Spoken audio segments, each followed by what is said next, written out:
By the 1530s, the Medici family had dominated Florence for a century. But now, the city was in chaos. The family and Florence needed new leadership. A prince who would redeem the Medici name and defend the Renaissance itself. Dangerous enemies were gaining strength, the enemies of new ideas. And no one was more radical than their friend and teacher, the greatest scientist in the world, that would declare that the Earth traveled around the sun. His name was Galileo Galilei. And he would come face to face with the most terrifying weapon of the age, l'Inquisizione, the Roman Inquisition. And the Medici would be forced to choose between allegiance to the Church and loyalty to the values of the Renaissance.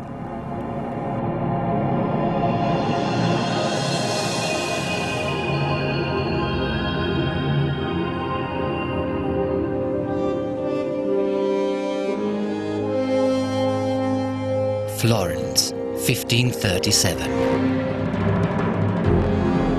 The Duke of Florence, Alessandro de' Medici, was the illegitimate son of a Medici Pope.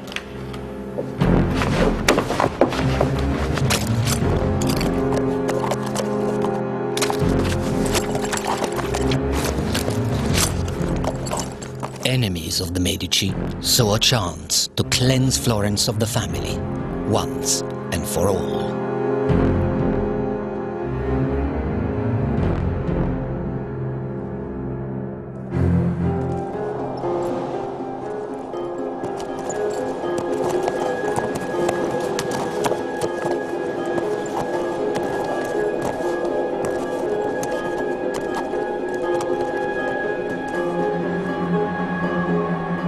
But allies of the Medici were desperate for a savior.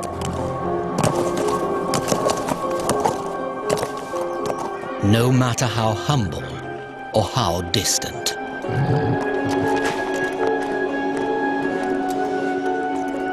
Cosimo de' Medici was only 17.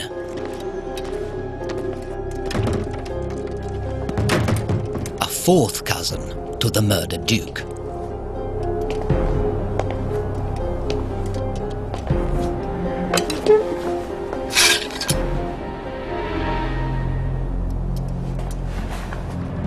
And he received his summons to Florence.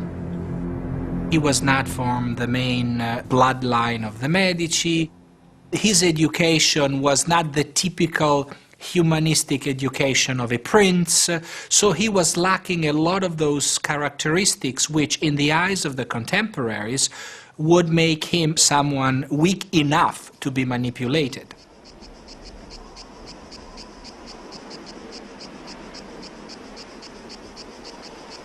After years of chaos, the city of Florence was in decline. Its streets were deserted. Generations of Medici treasures had been destroyed by violent revolution. Michelangelo, close to the Medici, had fled the city, leaving behind the broken statue of David. Young Cosimo bore the name of a now hated dynasty. But the city was on the brink of anarchy and needed someone to fill the dangerous role of the figurehead of Florence. And for now, Cosimo the teenager would have to do. Most of the people who counted in Florence at the time were fairly aware that the choice of a man raised in the country was a way to have a ruler that they could, control fairly easily. Within 48 hours, Cosimo was elected the new Duke of Florence.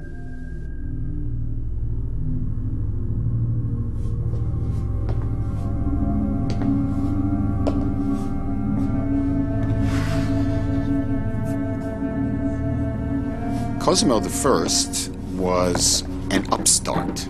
He had not been born to a noble family at all. He was from a minor branch of the Medici who got lucky in terms of political alliances and suddenly found himself sitting on the throne of this new duchy.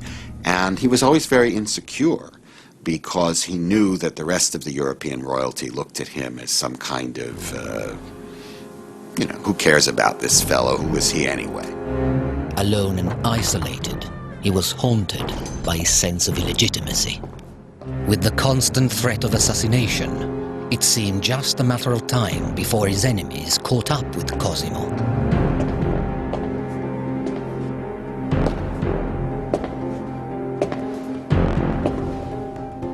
But one man believed Cosimo had potential. As a child, this man had rescued the broken arm of David, and for years he had kept the pieces safely hidden.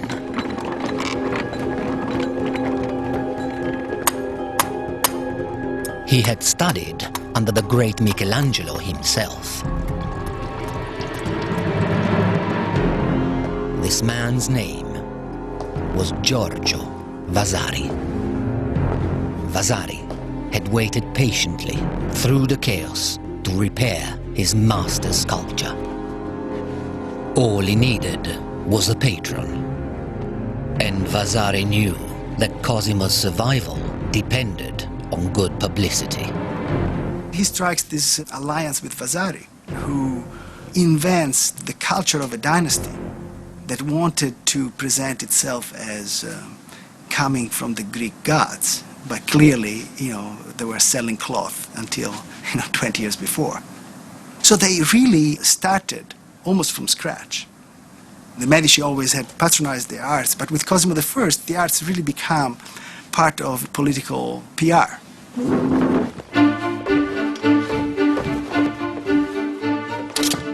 Cosimo began to fight a battle for survival on two fronts. Behind the walls of his palace, he pursued a rigorous training regime.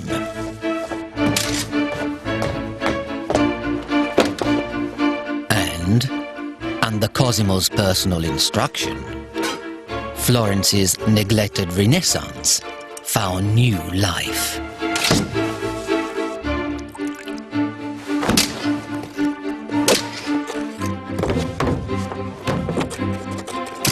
But the young duke's growing confidence was beginning to cause concern. Some openly worried where it might lead. They have mounted a young man on a splendid horse, then told him he must not ride beyond certain boundaries. Now tell me who is going to restrain him when he wants to ride beyond them. You can't impose laws on a man who is your master. By 1543, repairs to David, authorized by Cosimo, were complete. This great symbol of civic independence had risen from the ashes, but only on the orders of a Medici prince. Not for the first time, Michelangelo's art had been co-opted in the pursuit of power. Michelangelo was the greatest artist of the age, and his art was often used by others for political gain. At the Pope's command, over the altar of the Sistine Chapel, Michelangelo had created the finest fresco of his career, The Last Judgment. But his masterpiece was greeted with shock. Michelangelo had filled his fresco with nudes. Church conservatives were appalled. Still reeling from Martin Luther's attack on their authority, they now cracked down on artistic freedom. And Michelangelo's fresco was declared indecent. It was a most dishonest act to have painted so many naked figures, revealing their shameful parts. It is not a work for a papal chapel, but for a bathhouse or a brothel. The church demanded corrections, hiring a new artist to add modesty to Michelangelo's masterpiece. The artist was nicknamed Braghettone, large underpants man. Michelangelo was not impressed. Let His Holiness attend to the reform of the world. Reforming a painting is too easily done. Meanwhile, Medici enemies all over Tuscany were plotting to bring down the arrogant young duke, because Cosimo was developing regal aspirations. But he outwitted his foes by courting a Spanish princess, a woman who shared his ambitious nature. A friend of the rich young lady observed, "She always wanted to win, and she always played for high stakes."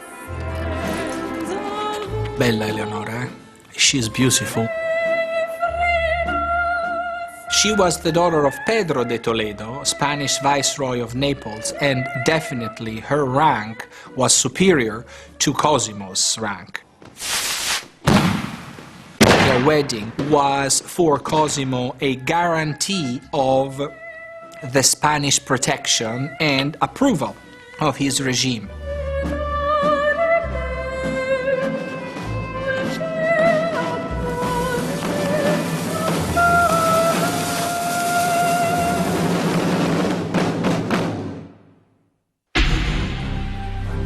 His bride brought Cosimo a handsome dowry, and more importantly, an army. Cosimo I was a warrior and a politician.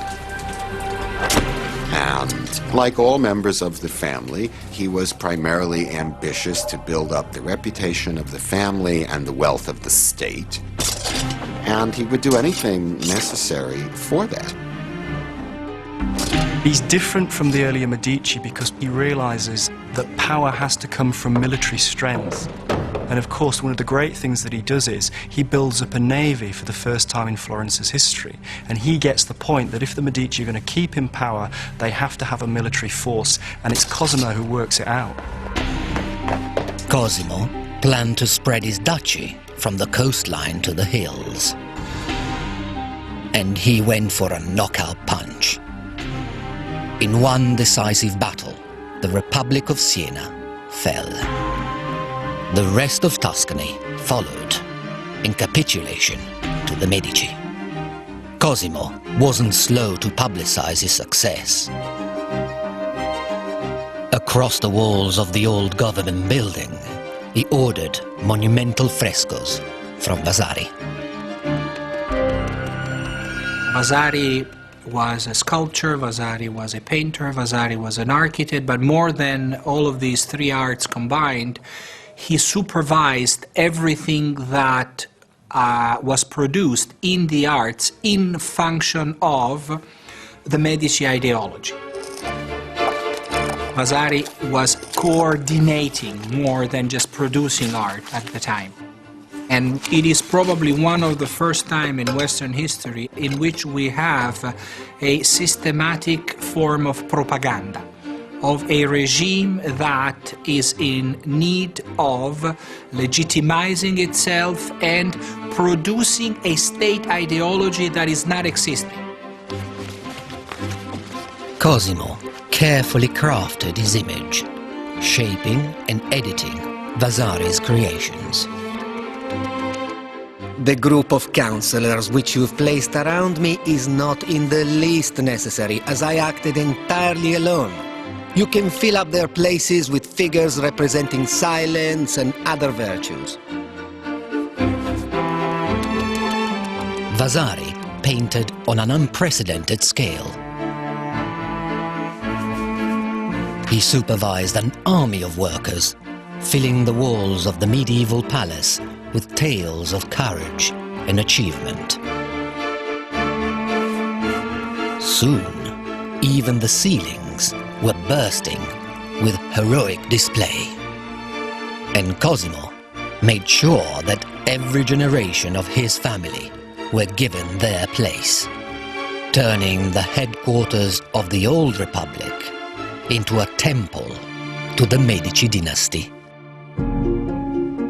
It was fit for a king, if not for the new Duchess, Eleonora. When she arrived in Florence, she was quite disappointed because Naples was the largest city of Europe with roughly 300,000 inhabitants. Florence, compared to that, had probably less than 60,000 inhabitants, had been a republic, and she found, for instance, her side of the Palazzo Vecchio as being way too modest for her dignity. Contradicting all of the traditions of the time, she purchased with her private money Palazzo Pitti, claiming that she could not raise her children of royal blood in such a humble residence. Eleonora had bought a fortress for her family. It was a shrewd move,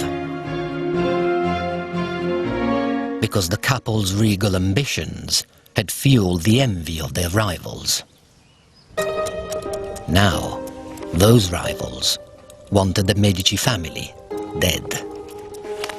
A network of secret police kept the suspicious Duke well informed. Cosimo was always capable of dealing with this risk in a prudent and clever way. We know that he was paying roughly 300 bodyguards regularly, so that is a good way to, cope with that. Such security measures impressed Cosimo's guests. When he goes through the city, his wife and children accompany him, but with a guard of Germans, a light cavalry, and at least 100 musketeers. The Duke's enemies were not easily deterred.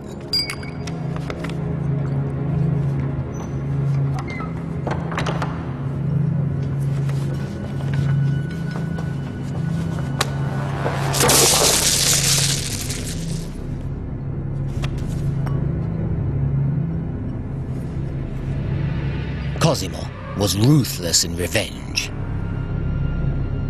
He had to protect the family, to whom he was deeply devoted. Since he became prince, there is no hint that he has had anything to do with anyone but the Duchess, his wife. He lives as an outstanding family man, eating always with his wife and children at a moderately plain table. Now Cosimo went everywhere with knives down his boots and body armor underneath his clothes.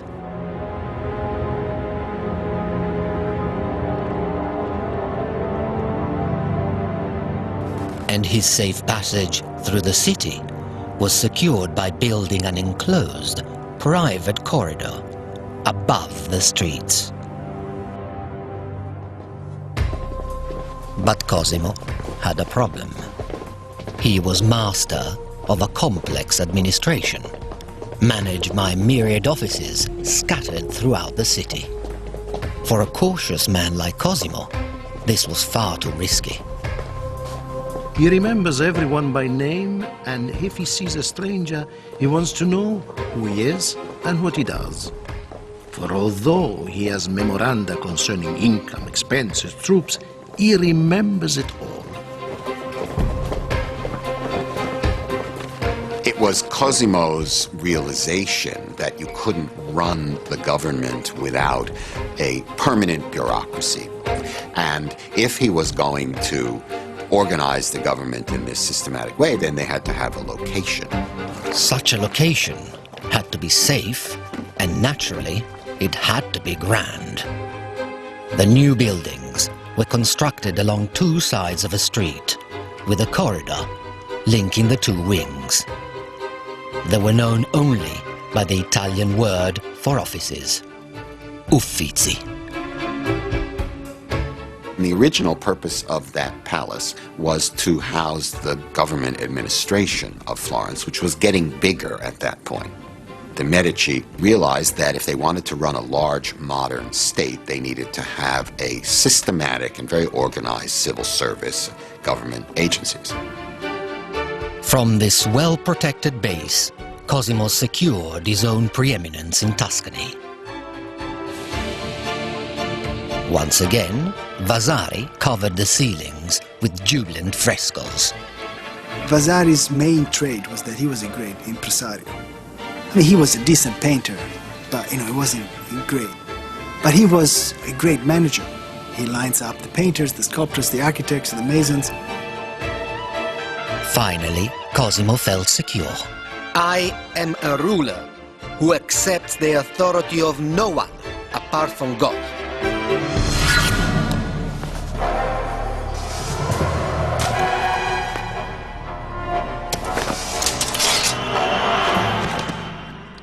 And with Vasari's help, Cosimo's founded a new school of art and design so that ambitious young artists would come to study in Florence. But there was one man who would never grace the school with his presence. Michelangelo, now in his 70s, resented Cosimo's dictatorial style.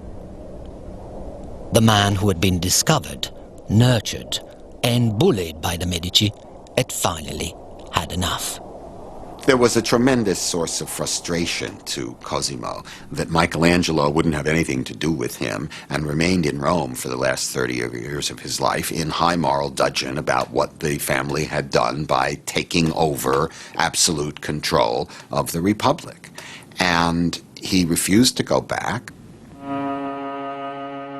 Michelangelo was angry, bitter, and tired.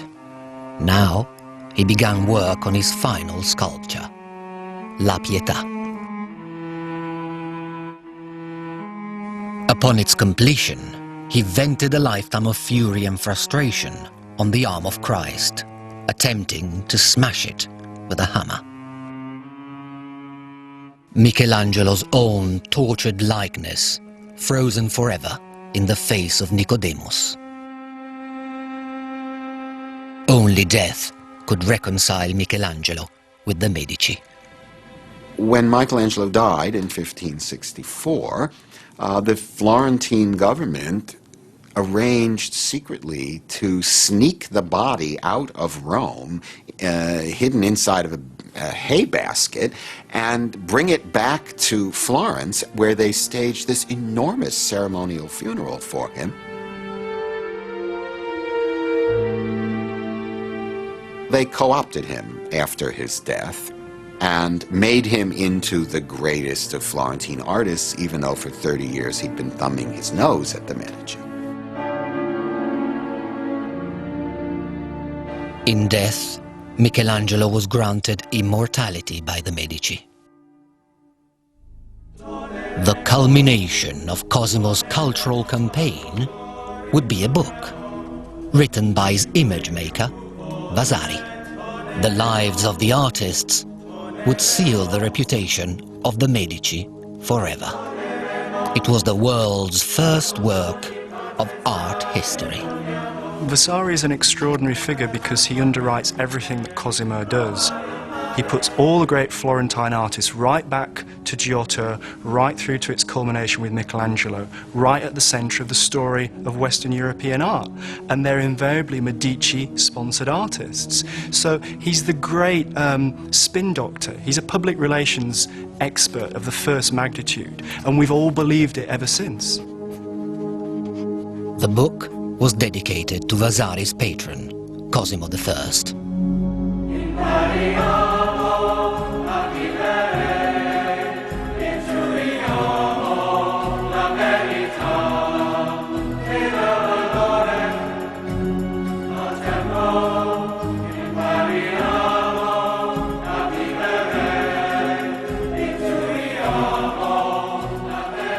The author argued that the world had been dark for 1,000 years until the light of the artists had illuminated it once again. Vasari needed a word for this outstanding achievement. And what had, until now, been an ad hoc movement of artists, patrons and protectors finally had a name. It was called the Rinascimento, the rebirth, the Renaissance.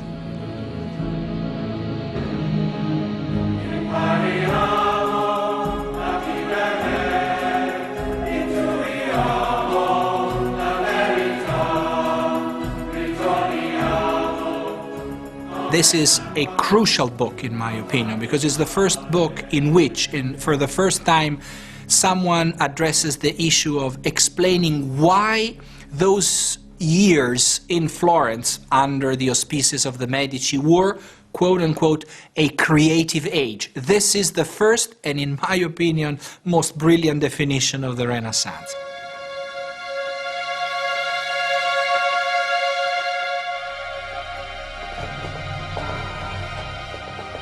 But the ideals of this Renaissance movement now offended the most powerful authority on earth, the Catholic Church. Humiliated by the Protestant revolt, the Church faced a growing clamor for individual freedom. Determined to impose their authority, they now created an agency of obedience, the Roman Inquisition. The Inquisition could be seriously frightening. You're not called and say, oh, come in with your lawyer, and try to take apart our claims, and there is a jury, and the jury will decide who's right. You come in, and they say, we find you guilty. Please confess.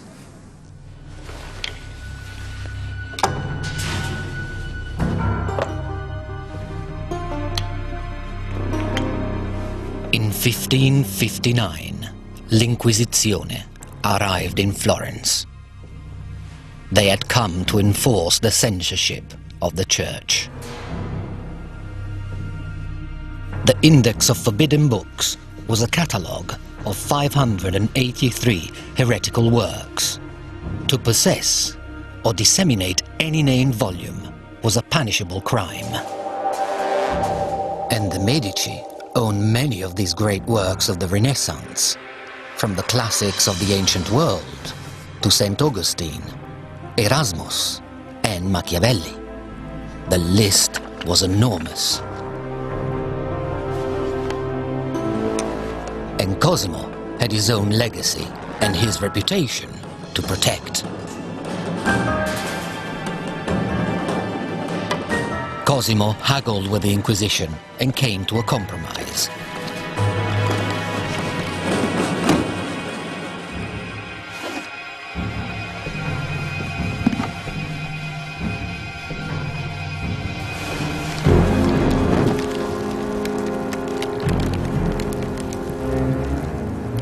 Cosimo organized a token public book burning.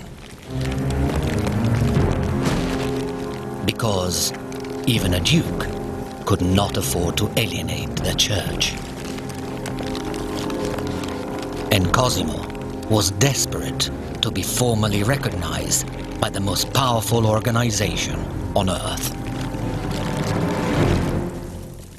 In 1569, Cosimo de' Medici was crowned Cosimo I, Grand Duke of Tuscany, by the Pope himself.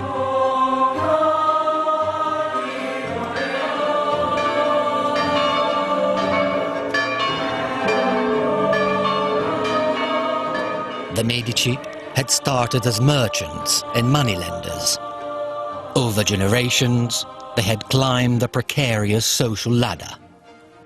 As popes, they had governed all of Christendom, but Cosimo had taken them to new heights, controlling Middle Italy from coast to coast. All of Tuscany stood in awe, including a young boy who would one day contribute greatly to the Medici legacy. He would become private tutor to the Medici heirs and the greatest scientist of the age, Galileo Galilei. The world of Cosimo's descendants was the perfect stage for Galileo.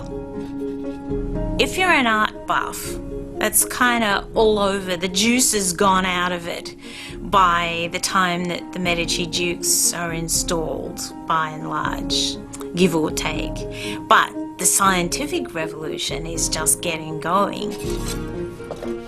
Through the eyes of Galileo, a fusion of artist and mathematician, wine became light held together by moisture. As a courtier, his greatest selling point was his uniqueness. He was a scientist. Galileo was one of the many wonders that the Medici court could exhibit. He was appointed as mentor of the Medici young princes.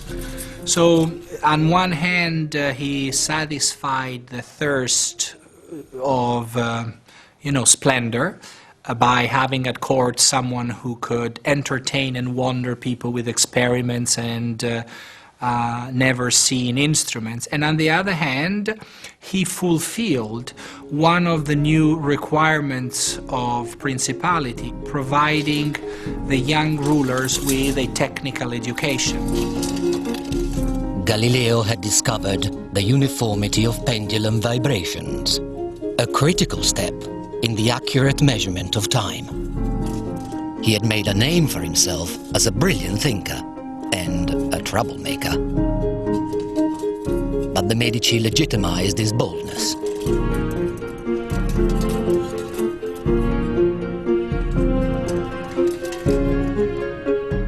In 1610, they appointed Galileo royal professor of mathematics and philosophy, with a healthy salary of 1,000 scudi a year. There was a certain level of official investment in Galileo, and given the kind of claims he wanted to make, the university would have not been the right institution. So I do believe that he needed a court, and the Medici provided that. As Galileo's reputation spread through Italy and Europe, his Medici patrons granted him celebrity and protection. In return, Galileo ensured that his discoveries emerged first at the court of the Medici.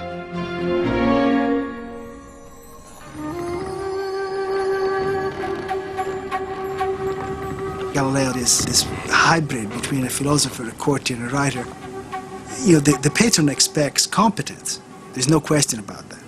But also expects the spectacle. Galileo had that, and most mathematicians did not. They didn't have the other set of skills, how to turn a dry topic into something entertaining. School vacations became the seasons for experiments, as Galileo's Medici students learned through observation. People had always assumed that because it was solid, ice was much heavier than water. But not Galileo. Galileo managed to turn buoyancy, things floating in water or sinking in water, into a court spectacle. Now, that takes talent. Galileo asked whether two balls of different weights would fall at the same speed. Most people thought the question was absurd. Of course, the lighter one would fall more slowly. But Galileo was not convinced. By dropping two balls from the top of the Leaning Tower of Pisa, Galileo proved that all objects fall at the same rate of acceleration. The royal professor had prefigured Newton's theory of gravity by half a century. He was desperately trying to find simple arguments for complicated, for huge phenomena. That was always his angle. He was a master at trying to find these little vignettes that could encapsulate a very complex problem.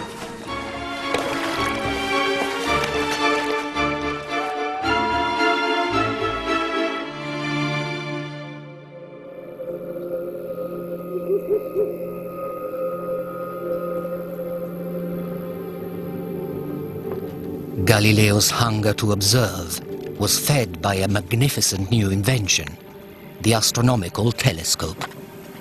Most nights, Galileo would point the telescope toward the moon, and then you write down or you draw what you see every night.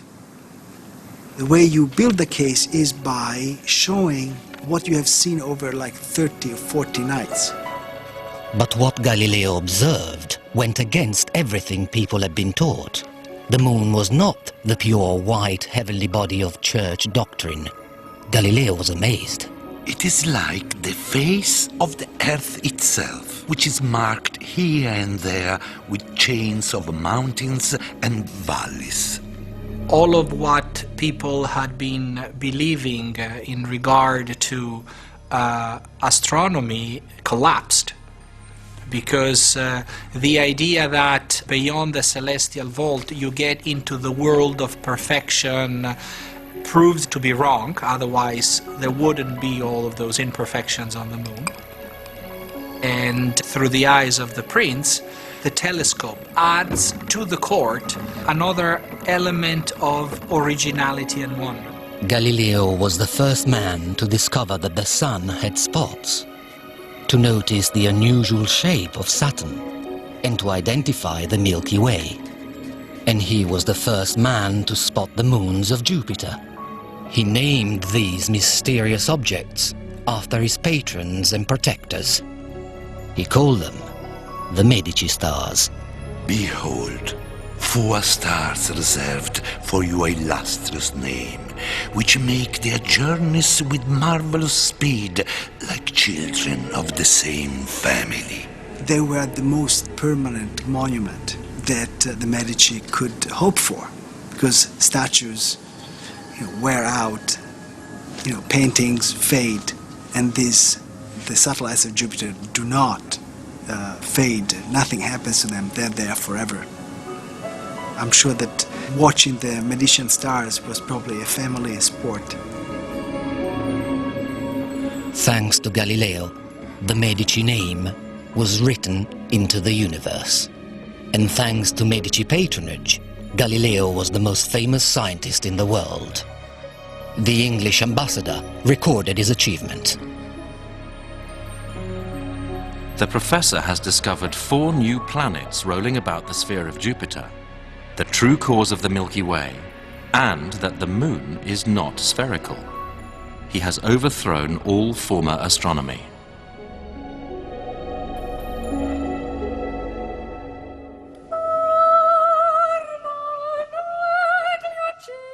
The Medici had dominated Florence for over 200 years. What had started as a local revolution now had spread beyond the borders of Tuscany.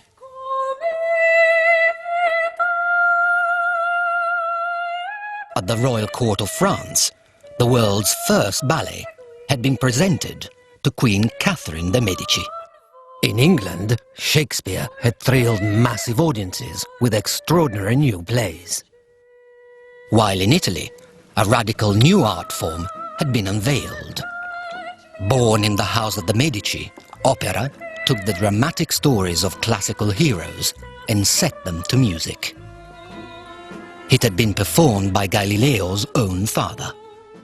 One by one, 3 generations of Medici dukes inherited a position of extraordinary power, and Galileo had taught them all.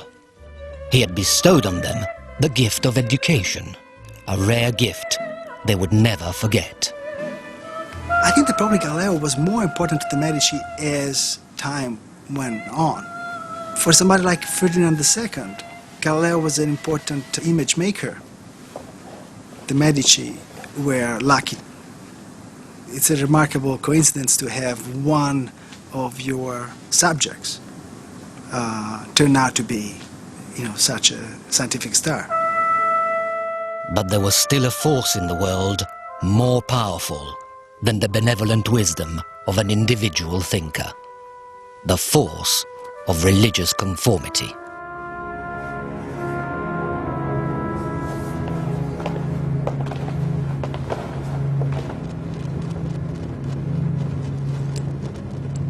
A friend of Galileo had paid the ultimate price for intellectual freedom.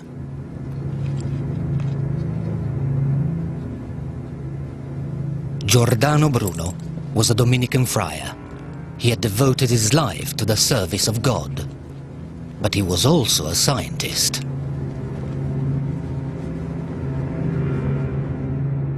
For publishing his theory that the universe was infinite, he was burned alive by the Roman Inquisition. In exceptional cases, the Inquisition showed mercy. They placed a bag of gunpowder around the victim's neck.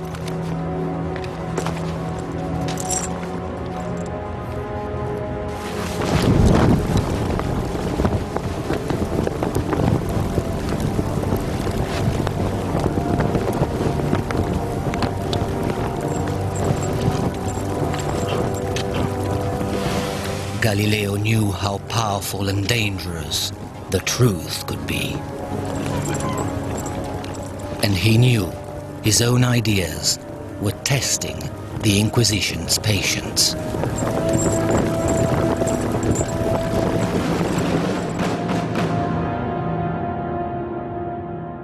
For over 1,000 years, the Church had taught that the Sun and all the planets revolved around the Earth.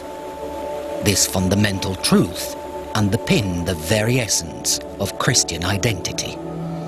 But Galileo had observed the universe for himself.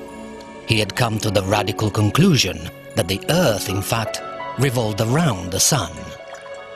His skeptical friends protested. Surely, if the Earth was traveling through space, then they would feel it here on Earth. Galileo argued that, as fish remain inside their bowl, even if the bowl is moved around, so we can happily exist untroubled by the motions of the planets. It was a dangerously seductive idea.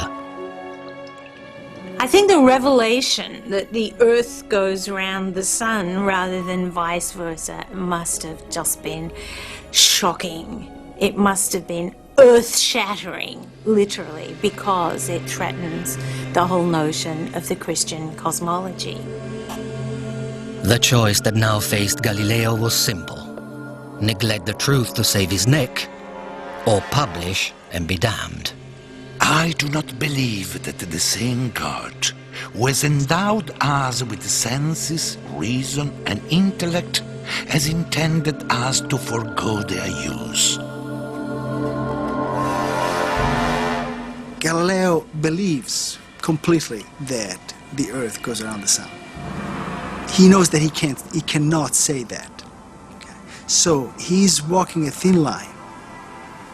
Galileo was an old man by 17th century standards, so maybe there was an element of desperation that maybe he knew that he was taking a risk.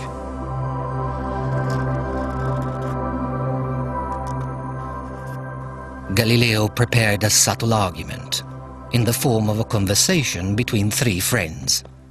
They just happened to be discussing the structure of the universe. He says, "I'm not publishing a treatise. This is a philosophical comedy.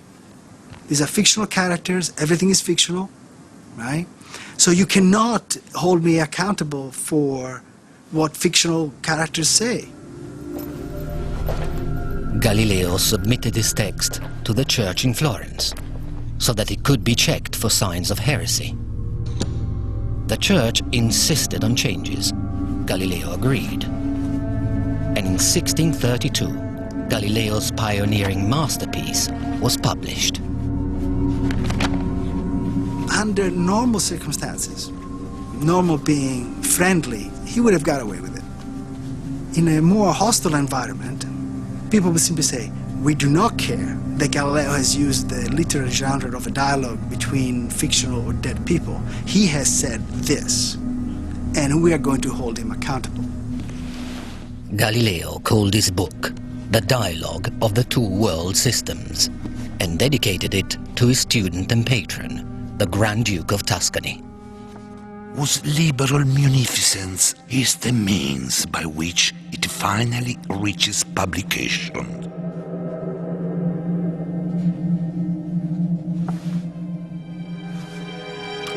When the dialogue hit the streets of Florence, it became an instant bestseller. Galileo had written the first book of popular science. I wrote in the colloquial tongue because everyone must be able to read it.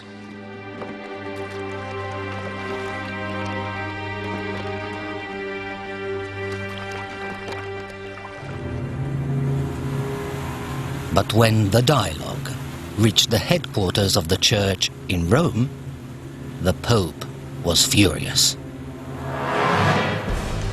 The Pope feels the need to put an end to Galileo writing about his scientific theories because what this produces is essentially a body of knowledge that contradicts the authoritative assertion of the Church, which, according to the common opinion of the time, was the only source of truth. Galileo was officially summoned to face the Inquisition. Now more than ever, he needed the protection of the Medici. The Grand Duke tried to prevent his mentor being hauled to Rome. But the Pope was in no mood for discussion. When His Holiness gets something into his head, that is the end of the matter, since he hardens and shows no respect to anyone. This is really going to be a troublesome affair. If you are accused by the Inquisition and you manage to stay away from Rome and negotiate things remotely, it's one thing. If they get you to Rome, you're a gunner.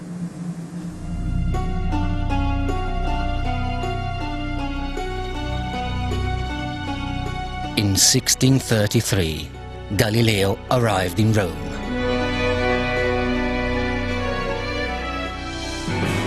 The Inquisition had their man at last. It's really a misnomer to say that Galileo's trial was a trial. It was a trial in the 17th century in the sense of the term, but it definitely was not a trial the way, we mean it. Not only there is no jury, but the suspect has very little access to the case that is being built. In Galileo's case, the machinery had been going on without him knowing for a long time. They already had a file on him. It's amazing. I mean, it's actually scary. If you read the manuscript, the documents, you see that the machine starts, is set into motion, and it's not clear how it can be stopped.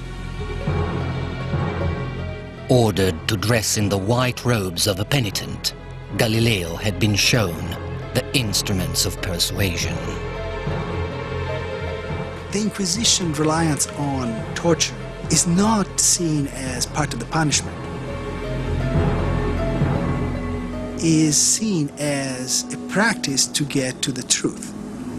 The belief is that the suspect has seen things, has done things, and he or she does not want to admit that. And so torture comes in. They really squeeze the truth out of you. Back in Tuscany, the Medici Grand Duke faced a terrible choice. For over 200 years, his family had nurtured generations of radical thinkers. They were far more than financial backers. The Medici had prided themselves on intimate involvement with the creative process. As a family, they had recognized great ideas as well as public relations opportunities. But now, they were a royal dynasty, anxious to retain control of their territory. And they depended for survival on the benevolence of an even greater power: the papacy.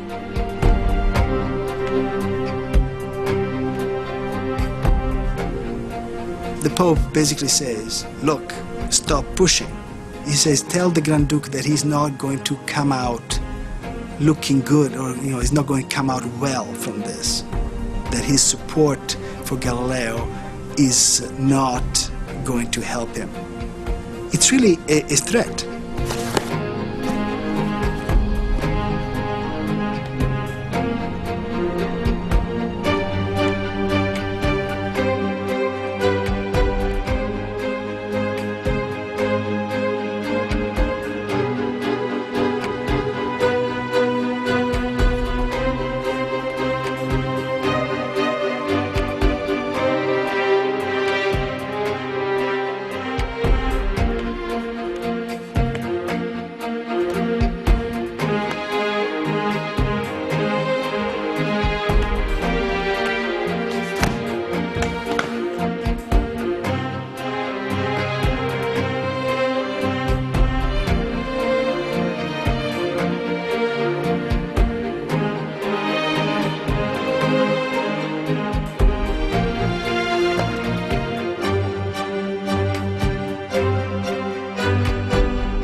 The Medici Grand Duke, Ferdinando II, stopped paying Galileo's expenses.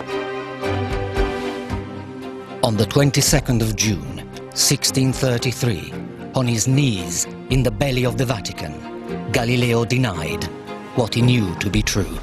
I still hold as most true and indisputable the stability of the earth and the motion of the sun. I am in your hands. Do with me what you please. When the Medici stopped not just patronizing but protecting Galileo, they put an end to a certain idea of Renaissance, which consisted in patronizing any type of art, no matter which their religious or ideological implications were. Galileo was sentenced to house arrest in his beloved Tuscany. It was there that he died, a broken old man. In a fit of remorse, the Medici planned a public funeral. But the church overruled them. There would be no public mourning for Galileo. He was the last in a galaxy of Medici stars. For over 200 years, one family, driven by ambition, had left an extraordinary legacy in their wake. For they had been the patrons of genius.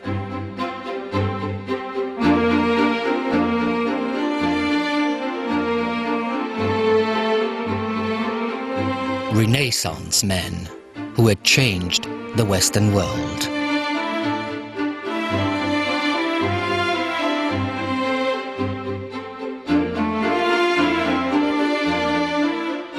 In their name, daring new artists had created the greatest works of the Italian Renaissance.